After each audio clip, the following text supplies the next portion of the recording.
Hi, Joe Smiles, red pillar of the fitness industry and uncensored natty pro. Today, everything you need to know about stretch-mediated hypertrophy. Fitness influencers are currently pushing this fad and trend that really is a load of junk, where they're talking about stretch-mediated hypertrophy for resistance training, strength training, hypertrophy training. They're getting it completely wrong, and I'm going to explain the ins and outs of why and keep it really simple. Research has been going on since the 1970s, and it doesn't actually have anything to do with hypertrophy training, strength training. Firstly, it's important to be clear that hypertrophy is an increase in an organ or a tissue, and in this case skeletal muscle, so specifically myofibrils in a muscle fiber, and sarcoplasm and connective tissue when you're training. On the other hand, hypoplasia doesn't actually exist in humans. It does exist in some animals, birds, stuff like that, where there's a number of muscle fibers, instead of expanding, they increase in number. This doesn't happen in human beings. We have different physiology, different anatomy as animals. Secondly, it's important to realize that almost all the studies on stretch-mediated hypertrophy have been done on animals, not on humans, and it's shown that it works in animals but not necessarily in humans. Therefore, we are not animals, birds, rodents, rabbits. It doesn't work in human beings. We don't have the same psychology, nutrition, physiology, pathophysiology as birds and rodents.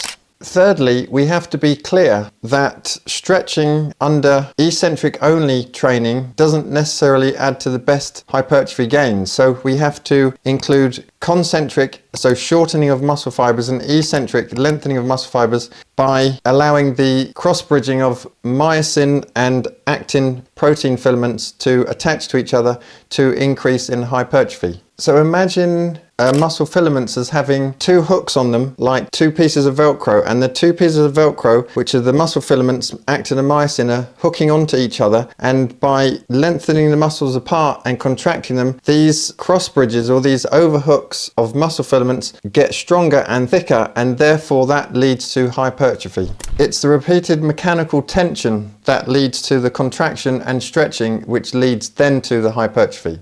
And fourthly, there's a difference between full range of motion and stretch-mediated hypertrophy.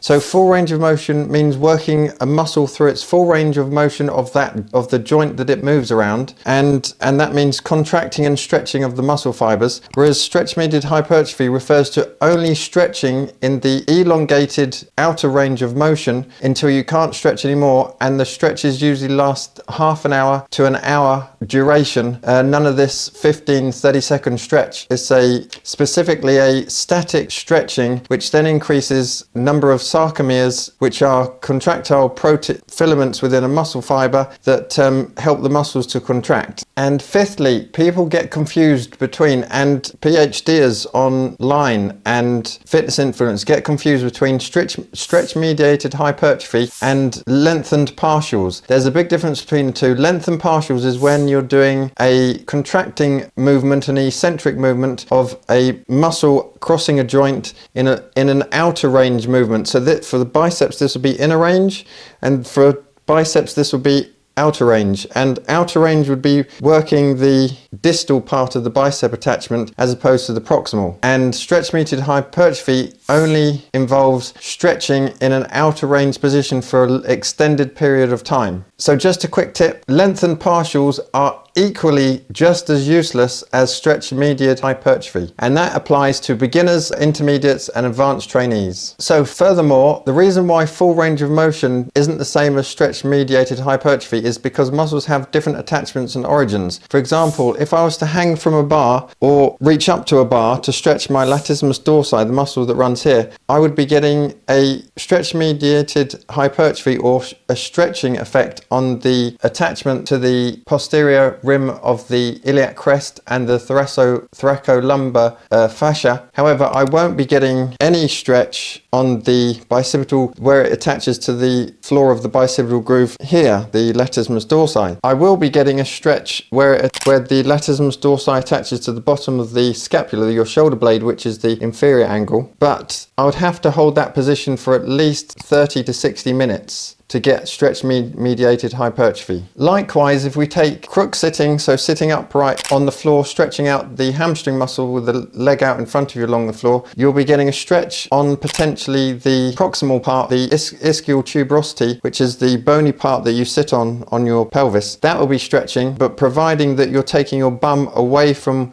the attachment points that cross the knee, either side of your knee with the hamstring. So you'd have to keep your back upright and stretch that for 60 minutes minimum, stretch mediated hypertrophy on the proximal part of the hamstring muscle. To get stretch mediated hypertrophy throughout the muscle and on the distal part of the attachment, you'd have to maybe lie on your back, pull your knee to your chest, and then pull your lower limb, your foot, over towards your head and hold that position for 30 to 60 minutes. So if we look at the biceps, you've got supraglenoid tubercle deep up in here where the long head attaches to. It's a fusiform muscle, which means that the muscle fibers run in line with the in line with the direction of the muscle, parallel to the line of the muscle. You'd have to take this supraglenoid tubercle far away from the aponeurosis and bicipital aponeurosis and the radial tuberosity of the biceps to get a stretch on the biceps. However, certain muscle groups respond better to stretch mediated hypertrophy, even if it's relative or possible, than other muscle groups. So we're talking gluteus maximus, so your bum, your hamstrings, your quadriceps, your thigh muscles, and your pectoralis major. These muscles often experience a greater amount of stretch and contraction during strength training, which then leads to better hypertrophy. Now, the biceps and the triceps brachii don't necessarily get as much potential stretch mediated hypertrophy or stretch stimulus during training because of their attachments and origins. Some people will say that there's no stretch mediated hypertrophy at all, or no eccentric concentric mediated hypertrophy occurring, but that's not actually true to say that. That would be inaccurate. You will still get stretch mediated hypertrophy from the bicep, as I explained, with the attachment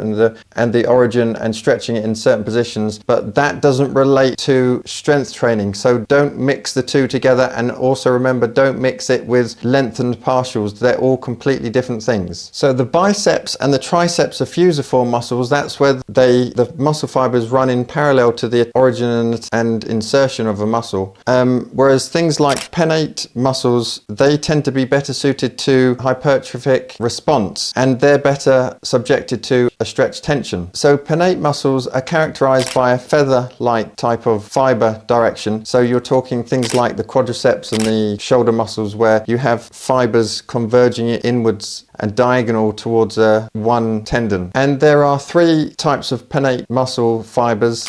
There is unipennate, multipennate, and bipennate. Rectus femoris and the gastrocnemius, they are both bipinnate, and the deltoid is a multipinnate muscle because you have multiple parts of your muscle fibers converging into one tendon, like this in this scenario here, onto the side of your humerus. So in addition to how muscle fibers run, you would have biceps and triceps doing curls and extension, some form of extension of the elbow, and those typically will involve limited range of motion and therefore a significant less muscle stretching during strength training compared to lower body muscles such as quads and the glutes that get stretched a lot through squats and deadlifts. So they can have a greater muscle elongation during training. But remember again that stretch mediated hypertrophy isn't about strength training. I'm just giving an example of the muscle, which muscles go through which type of stretches during strength training, but that is not applied to stretch mediated hypertrophy, because stretch mediated hypertrophy is increasing the length of the hypertrophy of myofibrils, not the cross-sectional area, and it is done under static stretching. So let me give you an example of that. In animal studies where limbs are straightened in casts for weeks on end, so we're talking many dozens of hours of stretching, there's an increase in the sarcomeres per muscle fiber, which then leads to sarcomerogenesis. That's an increase in the number of sarcomeres, so the contractile filaments of a muscle fiber, many times along a muscle fiber, and this leads to longitudinal hypertrophy, which is hypertrophy this way as opposed to a cross-sectional, which would be this way of a muscle fiber. That's what you see from animal studies that are put into casts when stretched in very long lengthened positions for days or weeks on end. And obviously we can't do that in humans, it would be inhumane, but it's also inhumane to do those studies on animals as well. So just to quickly explain sarcomeres,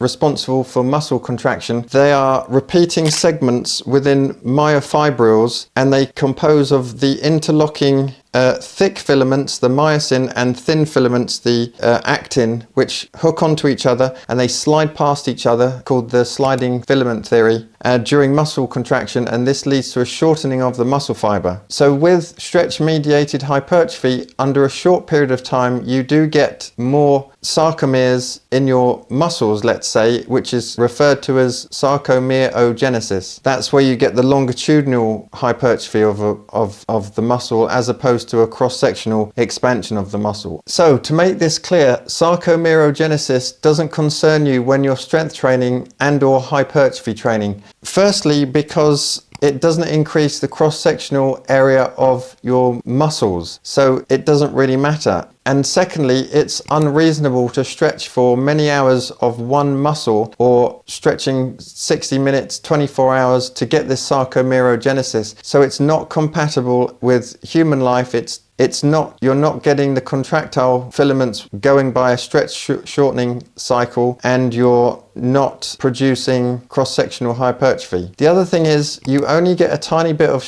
increased of strength in the lengthened position when you're doing stretch-mediated hypertrophy, and you're not getting the contracted mediated hypertrophy where your muscles contract, the concentric part. And also, you can't develop mechanical tension, which is the main driver for strength and hypertrophy, and therefore you're missing out on eccentric mediated and concentric mediated hypertrophy. So with all the hours and hours and hours you would put into developing stretch-mediated hypertrophy on, say, your gastroc, your calf muscle, there's a limit to the number of sarcomeres that can be added in series within your myofibril, within your muscle fibers. So the addition of sarcomeres in line is the sarcomerogenesis that I was talking about. It only involves chronic static stretching for at least 1 or 2 hours with one single stretch. That's what stretch-mediated hypertrophy boils down to. Nothing to do with strength training or stretching during your strength training movements. This is commented in this 2023 study